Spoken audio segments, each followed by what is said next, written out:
ऐसे ही वीडियो देखने के लिए गुलशन सर की क्लास को सब्सक्राइब कर दीजिए। सब्सक्राइब का बटन दबाइए, उसके बाद बेल आइकॉन पर दबाइए, फिर ऑल के ऑप्शन पर क्लिक कर दीजिए। और कैसे हो प्यारे बच्चों, आज हम क्लास 8 में रिप्रोडक्शन इन एनिमल्स यानी कि जंतुओं में जनन प्रक्रिया, इसको आज हम पढ़ेंगे। तो स्टूडेंट्स, जैसा कि आपको पता ही है, जो रिप्रोडक्शन है यानी कि जो जनन है, उसकी जो विधियां हैं मोड्स ऑफ रिप्रोडक्शन कहलाती हैं, यानी कि जनन के तरीके। तो हम यहाँ पर देख रहे हैं जनन के हमारे पास यहाँ दो तरीके हैं। नंबर 1 सेक्सुअल रिप्रोडक्शन, यानी कि हिंदी में बोलते हैं लैंगिक जनन। सेक्सुअल रिप्रोडक्शन वो रिप्रोडक्शन होता है जिसके अंदर सेक्स गैमेट्स इन्वॉल्व होते हैं, यानी कि जिसमें नर और मादा युग्मक का संलयन होता है। और असेक्सुअल रिप्रोडक्शन अलैंगिक जनन कहलाता है, यानी कि इसमें सेक्सुअल रिप्रोडक्शन में जो हम नर और मादा संलयन की बात कर रहे थे वो इसमें नहीं होता है, इसीलिए इसे अलैंगिक जनन कहा जाता है।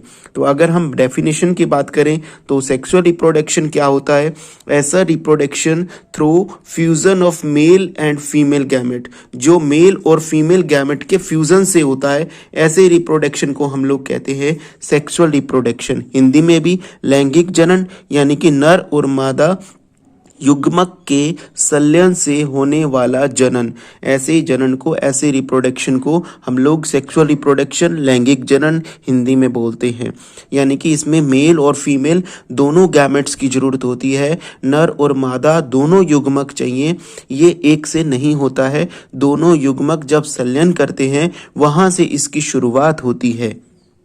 इसके बाद स्टूडेंट्स हम लोग मेल रिप्रोडक्टिव सिस्टम, यानी कि मानव का जो नर का जनन अंग है, उसे हम लोग एक बार समझेंगे। तो जैसा कि आपको पिक्चर में दिखाई दे रहा है, यहाँ पर आपको 2 एग्स लाइक स्ट्रक्चर, यानी कि अंडे के आकार की 2 आकृतियां दिखाई दे रही हैं। इनको हम लोग टेस्टिस इंग्लिश में बोलते हैं, जबकि हिंदी में इनको हम लोग वृषण कहते हैं। तो ये टेस्टिस ही वो मेन अंग है जहां से जो शुक्राणु हैं, यानी कि जो स्पर्म्स हैं, वो रिलीज होते हैं, जिसके कारण ये रिप्रोडक्शन हो पाता है। तो 2 टेस्टिस आप देख रहे हैं यहाँ पर। तो 2 टेस्टिस, ह्यूमन मेल की बात कर रहे हैं हम लोग।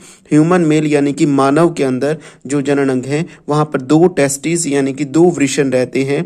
और ये टेस्टिस एक थैलीनुमा स्ट्रक्चर के अंदर होते हैं, जिसको हम लोग स्क्रोटम कहते हैं। यहाँ से ये टेस्टिस जब समय आने पर स्पर्म को रिलीज करते हैं, यानी कि शुक्राणुओं को छोड़ते हैं, तो उनको लेकर के जाने वाली जो ये पाइप लाइक स्ट्रक्चर आपको दिखाई दे रही है, ये जो डक्ट है, ये जो नलिका है, इसको हम लोग, क्योंकि ये स्पर्म्स को लेकर के जाती है, इसीलिए हमने इसका नाम दिया है स्पर्म डक्ट, या हिंदी में ये शुक्राणुओं को लेकर जाने वाली नलिका है, इसीलिए हमने इसको शुक्राणु नलिका नाम दिया है। तो ये जो स्पर्म डक्ट है, यहाँ से जब स्पर्म रिलीज होंगे तो ये उनको लेकर के आगे जाएगी। इस प्रकार से यहाँ पर जो आपको ये पाइप लाइक स्ट्रक्चर दिखाई दे रही है, इसे कहते हैं हम लोग शीशन, या इंग्लिश में हम इसको बोलते हैं पेनिस। तो ये जो स्ट्रक्चर है, ये आउटर बाहरी संरचना रहती है, जिसे हम शरीर के बाहर देख पाते हैं।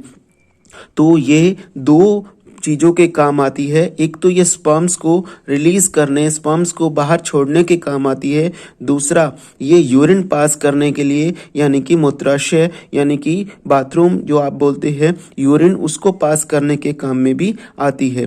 तो इस तरीके से, क्योंकि छोटी क्लास 8th में हम लोग कम ही चीज़ों के बारे में पढ़ते हैं, तो यहाँ हमने अभी पढ़ा है टेस्टिस के बारे में, वृषण, उसके बाद पेनिस यानी कि शीशन, उसके बाद इनको ले जाने वाली जो डक्ट है स्पर्म डक्ट, यानी कि शुक्राणु नलिका।